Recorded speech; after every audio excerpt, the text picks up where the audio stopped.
Welcome to your next lesson. We're continuing to load our trucks. In the last lesson we did some work on a load board and spoke with the broker. Here comes a very responsible and long-awaited moment. What to do when we found a load that works for us and we're ready to book. Step 1.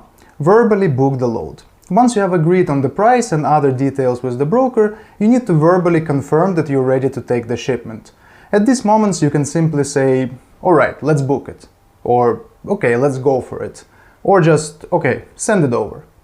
If the broker didn't ask for your MC number at the beginning of the conversation, they will definitely ask for it at this point. I'm saying your MC number because as a dispatcher you are a representative of your carrier and you work on behalf of their company. Before sending the load over to you, the broker should check the MC number in a carrier database. These databases usually have information on how many months or years the company has been operating on the market, whether the company has violations, bad reviews, whether the license is active, and so on. The final decision depends on the broker. For example, some brokers work only with companies that operate for more than 6 months. Some brokers work only with companies with more than 5 trucks, and so on. If the broker for some reason is not willing to give the load to your carrier, there is not much you can do, and most likely you'll have to look for another one. When we get to the lesson on negotiating, we'll take a closer look at the points at which you can get what you want through proper communication and persuasion techniques. But if all is well and the broker gave you the green light, it's time to work on the documentation. After verbal agreement to book a shipment from both sides, there are 2 possible options to proceed. Option 1. Your carrier has already worked with this broker in the past, he has all the required documentation, the agreement between the companies is already signed, and all he has to do is send you the rate confirmation. It's an official document confirming that this carrier is assigned to transport this load. We'll come back to this document and look at it in detail. First, let's look at second option. Option 2. Your carrier has never worked with this broker and you need to do a setup. Doing a setup or getting set up means that you need to exchange a number of documents in order to start cooperation. Now we're going to look at these documents. Suppose you're booking a shipment with a new broker. He checks your MC and says, "We need to get set up. Let me send you a setup packet. What's your email?" In this situation, the setup packet means the document packet the broker will send you via email to fill out. What do? Give him your email and wait for the documents. Before hanging up, be sure to get the broker's name and a contact phone number. Often, when you call a brokerage company, you will come across an auto attendant, a voice menu which will then most likely transfer you to the first available representative. To avoid wasting time looking for the right person, it's better to immediately get their direct phone line or their extension. This is their internal company phone code, which you can enter after calling the main line and switch to it. So, we verbally agreed on a load with the broker, provided them our email address, and received a setup packet. Well, actually I just found a random old packet in my past emails. Generally, setup packets come in completely different forms and each one is designed differently. The 2 main options are an online packet or a single PDF document like the one in front of me. For online packets, brokers usually buy a subscription to a software program that allows them to send, process and store all the setups in one convenient program. Those who don't want to pay for the software simply attach the PDF file to the email. I don't recommend printing it out and filling it out by hand, it just seems like extra work to me. It's much more convenient to use a PDF editor, a program that allows you to edit and sign PDF documents. I use this one, you can see the name here in the top, it's free. I started using it years ago and I just kind of got used to it. You might want to use some official paid ones, you can use Adobe, it's up to you. Let's go over this set of documents. So the company we received this from is called S&H Transport. First page is a certificate of membership in Transportation Intermediary Association. This shows that they're a distinguished member in good standing, so it's not really necessary, but they just want you to know that they're a legitimate broker and they're part of such an association. We don't have to do anything with this. Next page, once again, certificate of membership has qualified or exceeded the strict qualifications to be considered a best broker affiliate. This is the National Association of Small Trucking Companies. So once again, this is just for the image. They want to show you that they're qualified, they're a good broker, and you should work with them. Once again, we do nothing. Next page, general information. This is not necessary, once again, but it's good. They put their legal name, SNH Transport Incorporated, their full address, all the phone numbers, their MC number, USDOT number, Federal ID. So Federal ID is another name for Employer Identification Number. You already encountered this document. This is the EIN, so they're putting the EIN number, and established in 1994. So once again, they're just trying to show that they've been around for a very long time and they're a serious broker. They even provided credit references. So these are probably some large transportation companies that they partner with, and you can call the phone number and get a credit reference about this company. Okay, moving on to the next one.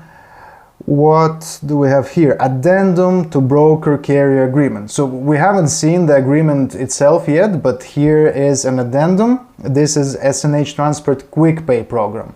So we haven't actually got to the information on the payments yet, but if you remember from a previous module, we said that brokers typically pay carriers within 30 days. Those carriers who don't want to wait can opt for a factoring company, which will pay them upfront, but some brokers will also offer quick pay. So basically, if your carrier doesn't use factoring but still wants to get paid faster, the broker will give them this option for a small fee. So by quickly scanning this document, I see that they're offering payment within 3 business days, excluding weekends, for 3% of the gross amount of the approved freight bill. So they'll charge 3%, and instead of 30 days, they'll pay for in 3 days. You can check with your carrier if they want this. We can get this page signed and go for the quick pay option. Actually, the good part is that with the quick pay program, we can choose which load we want to get paid for faster. So say a carrier is running out of funds and for some reason, and maybe needs some extra cash fast, they will ask you to request quick pay on the next load, and if the broker has such an option, like this broker, you can do it just for that single load. So that's convenient. You can check with the carrier and then fill out this page, request quick pay. Okay, moving on. They provided their certificate of insurance for review. Usually I would just check the policy. Let's see where it is. I would just check the dates on the policy, check that it's active. Obviously this is an old rate confirmation. I probably got it in 2018 or 2019, but if this were a rate not a rate confirmation, if this were a carrier packet that you got today, you would just go and make sure that the policy is still active on today's date. Okay, next page. Whoa, what is this? Okay, they decided to include an extract from the Federal Motor Carrier Safety Administration database from FMCSA. I mean, once again, this is not typical, but they can include anything they want in a carrier packet. We can see this company is very serious about their reputation and they want you to know it. It's likely they just want to prove that all the information they've written about themselves is true, and here's the proof. An excerpt from the government database. Okay, very good.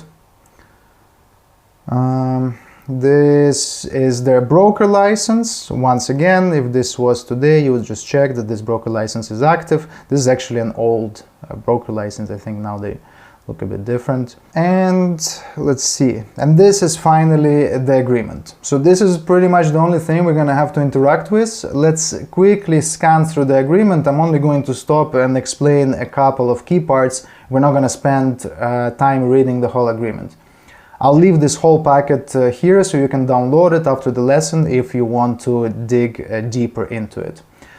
First thing we're going to do, we're going to fill out the header. So the agreement is entered into this blank day, of, months, and years. So I have to fill out the day. We would just fill out today's day. I'll just put like 01, make it nice. Let's just put 01 January 2020, I don't know, just as an example. There you go. Doesn't matter if it's not so straight, nobody cares. By in between, SNH Transport Inc., a registered property broker, and they included the MC number, and blank, a registered motor carrier. So here we have to input the company name.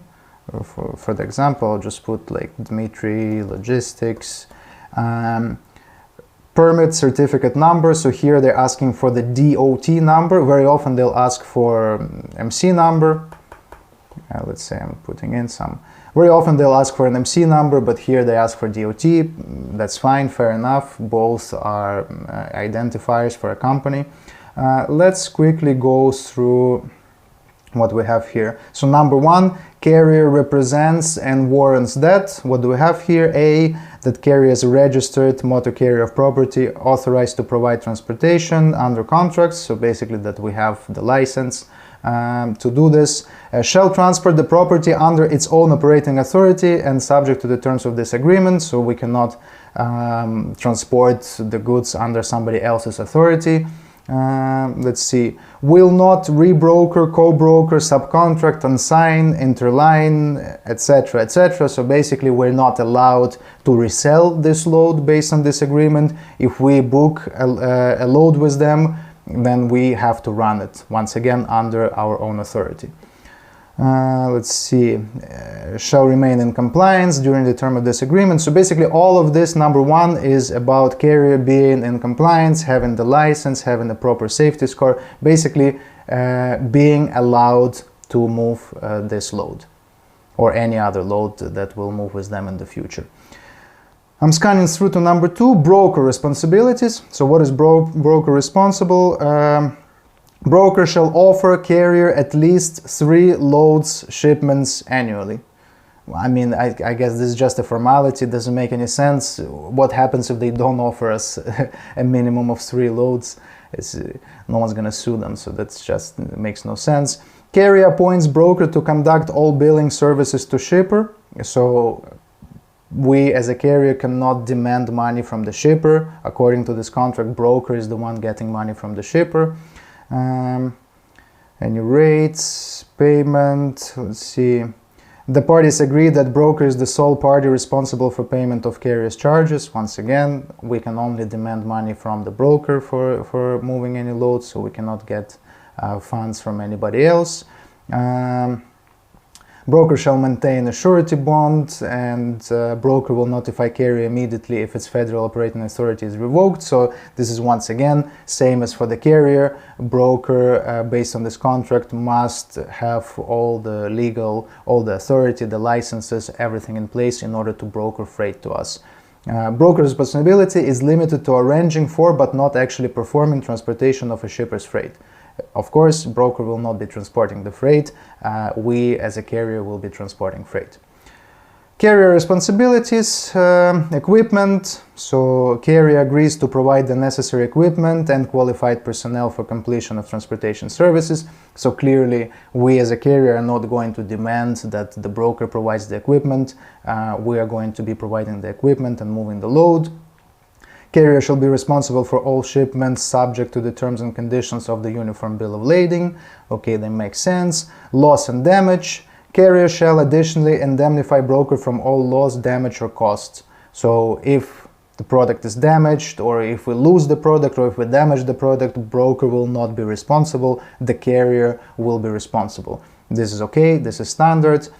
Insurance, carrier shall furnish broker with certificate of insurance or insurance policies, providing 30 days advance written notice of cancellation or termination. So obviously we're going to provide the insurance to the broker. When we send this agreement, we'll provide them our insurance, our MC authority, our W9, and we must notify this broker if our insurance is going to be cancelled or terminated.